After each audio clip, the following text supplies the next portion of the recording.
Wealthy New Yorkers may soon be getting the highest local tax rate in the nation. The combined city and state taxes will be 14.8%. In early April, the New York State Legislature passed a $212 billion budget for fiscal year 2022.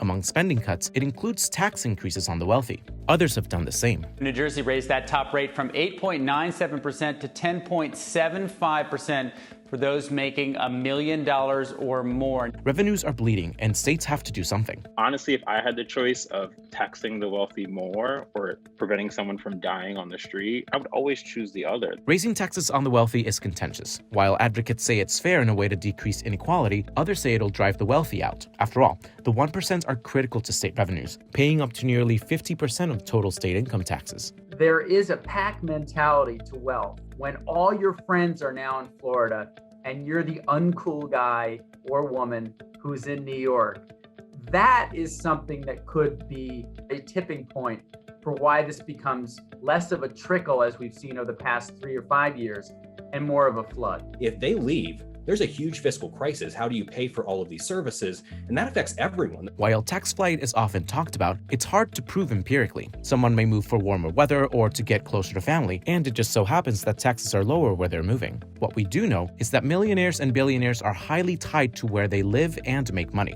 Considering I can do what I do from here in South Florida, having no income taxes is a great draw, for sure. If taxes were your sole consideration where you were doing business, you weren't in New York anyway. This, again, is really different. At the early stages of the pandemic, wealthy people left to seek safety, not to save on taxes. And they have now spent over a year in their second homes and are no longer bound to their offices in New York City or San Francisco, or their children's schools. Raising taxes at this fragile junction could make the decision to officially relocate easier, and that could have serious repercussions for state revenues. Will the wealthy flee cities and states with high taxes? The COVID-19 pandemic has dealt a heavy blow to America's states. In the early months of the pandemic, state lawmakers were warning of unprecedented fiscal crises in nearly every state. The Brookings Institution estimated revenues falling by $155 billion in 2020 and $167 billion in 2021. More complete data later showed that states ended fiscal year 2020 in better shape than initially expected, mainly thanks to federal aid and the unusual nature of the recession, where wealthy and high-wage earners' economic situation only got better. Even so, local government officials have remained weary. Limitations on borrowing to fund day-to-day operations left states with two options: cutting expenses or raising revenue. When we talk about economic recovery, rich people don't need a recovery. They're actually richer right now than they were before. Among spending cuts, a number of states have either passed bills or are considering tax hikes on the wealthy to balance their budgets. I mean, I'm happy to pitch in and pay the taxes for infrastructure, for education, for technology advances. If it's not going to some of those things,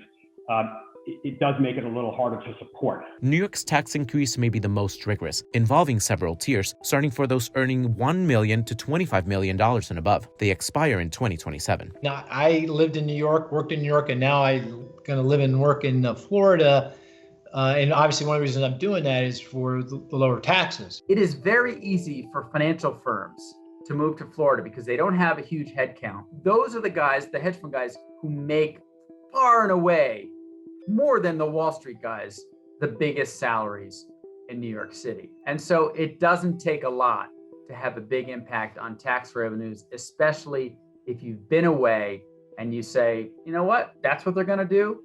I'm just not going to come back. You also can't ignore the evidence of 15 to 20% commercial vacancy rates and lower asking rates, and generally a picture that suggests the city's property taxes are going to be depressed for quite a while, at the very best. Despite early reports that California was going in the same direction, in January 2021, Governor Newsom rejected the policy. The state had an unprecedented year and ended with a budget surplus of $15 billion. But this wouldn't have been the first time the Golden State would tax the wealthy. In the 1990s, the tax cut didn't do anything to millionaire migration. Neither in or out migration was affected. The millionaire tax in 2004 didn't do anything. The millionaire tax in 2012, which was larger, had small migration effects. To the extent that there was an effect, it was mostly driven by people sort of finding ways to, essentially hide their money or find ways to report less income on their tax returns.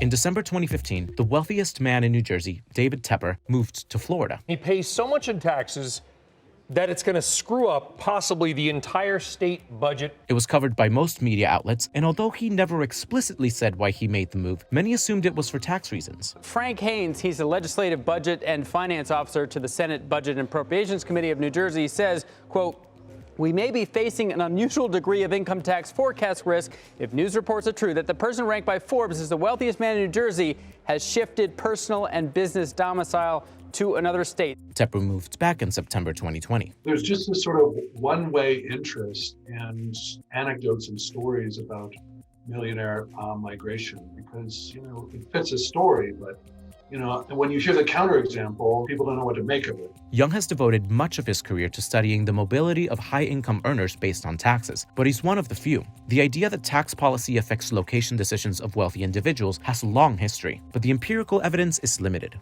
Unless you interview people as they're getting on their U-Haul or G650 private jet to go to Palm Beach for good, you don't know what their reasons are and how those reasons stack up. It's always hard to say people move for tax reasons. What we can do and what we are studying is the parallel causality or coincidentality of higher taxes and out-migration. According to Young, though, it's simple. Millionaires and billionaires spend a lot on trying to reduce their tax burden by hiring creative accountants and lawyers. They travel a lot, but they don't move a lot, and taxes are rarely their main consideration. I always thought about it, of course, right? I mean, taxes are important. That's John Caden. He's a member of Tiger 21, a peer membership network for high net worth individuals. But really, I was motivated to be in New York City and develop my career there. After my marriage, didn't work, and I moved from New Jersey into the city, I recognized there would be additional taxes. New York and New Jersey are around the same at the state level, but I had the additional city taxes, and it was worth it for me. New Jersey is my home. This is where I go to see doctors. This is, where I have all my contacts. And I clearly, taxes aren't going to be the motivational factor that's going to get me to move or re-domicile. Those sentiments are true for most Americans. Rich or not, more than 2/3 live in the state in which they were born. And the 1.5% to 2% that do move from one state to another do it because of losing a job or family. And it's nearly as likely that those moves are from low tax states to high tax states. Of the ones that do move to a low tax state, it's primarily folks with low incomes rather than high. The reason that people are moving is largely housing prices. And then they, oftentimes they feel like there's a lack of opportunity in that state. Anecdotal evidence tells a different story. The Boyd Company is a site selection consultancy. They help clients choose the right location to operate their business. Over the past decade or so, with respect to the exodus of California, markets like Phoenix and Las Vegas and Reno and Salt Lake City have been big beneficiaries. These are states that hold the line on taxes, that aren't in this never-ending game plan of borrowing, taxing, and spending. And the property and income tax savings for a relocating worker from San Francisco or Los Angeles to a no income tax Reno or Las Vegas, for example, are just enormous. This is one of the greatest moves to the suburbs from urban areas. We expect there will be something close to an exodus from these really large cities where housing is so expensive. For months, news reports, preliminary data, and anecdotes suggested that the pandemic had ravaged state budgets. And because of the mass urban exodus, states should be weary of increasing taxes on the wealthy. States took 2 austerity measures and spending dropped by 6% in the second quarter. In reality, many states and cities ended the year in decent shape, especially with the arrival of President Biden's American Rescue Plan. California had a record year, and New York City's budget generated a surplus of $3.4 billion instead of the initially projected $4.2 billion deficit. The wealthy and companies in New York are saying, wait a minute, we actually were on board fixing that giant hole we had.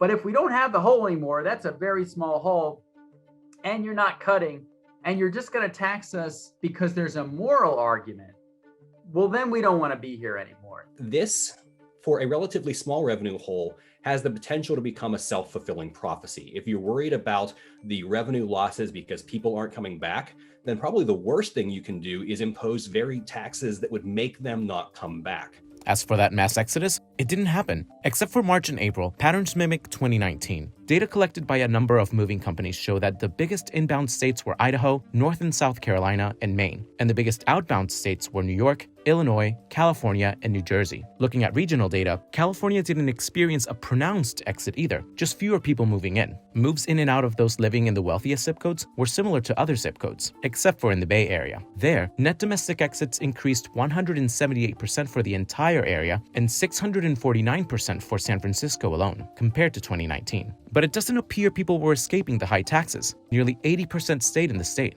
That's why looking at plummeting rent prices only tells part of the story. The reason why there's so many anecdotes about rich Californians moving away is because there's an enormous population of rich Californians. If you want to pull out like a lot of examples of them doing anything, go to California, you'll find just an enormous base population to draw on. But, who's leaving California are lower income folks who can't afford it. The data aside, there are plenty of anecdotes of wealthy individuals leaving urban areas. They've been gone for over a year, and making it permanent will likely be easier than ever before. The question is, will it be enough to make a serious dent in New York and other states' revenues? The pandemic just kind of sparked me to really think outside the box and think I can do this from anywhere. Even more since I've been down here, I felt the swell of businesses moving down here for sure. There is now an emotional component to what was an existing financial component for why more want to leave. And again, we may find out that it was all overblown and they didn't leave. The challenge is it will be too late.